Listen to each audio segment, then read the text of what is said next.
If you could summarize your image of nursing into one word, what would it be? Comforting.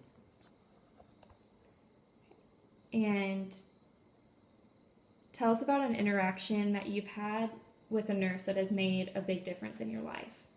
My husband had heart surgery last September a year ago at Mount Sinai Hospital in New York City. It was a 12-hour surgery. He went in to surgery at 11 a.m. and all day I did not hear anything about him. I did not know where he was. All I knew was he was still in surgery.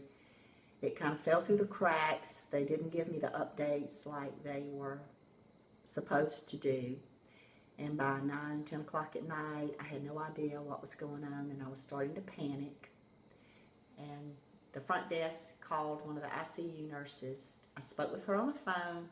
She said, "Stay right where you are. I'm coming down to get you." She came down, she got me, she took me upstairs to the surgery waiting room where I should have been earlier, explained to me everything that was going on with my husband, that he was okay, he was still in surgery, and she stayed with me for 3 hours off and on. And then when he came out, she let me go in ICU with her, and the next morning she let me come into ICU at 9 o'clock early instead of 10, and she was there for me again. She was like an angel. She was so comforting. She made me feel peaceful, that he was okay.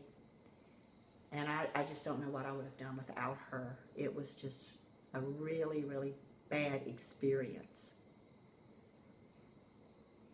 And what advice do you have for future nurses?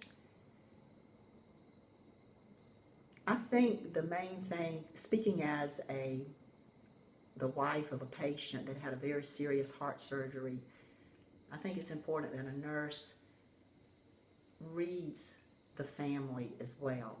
And you know you're going to take care of the patient, but you need to read the family, because if someone at that hospital during that day had realized that I had not heard anything and how upset I was, it would have saved me a lot of stress that particular day.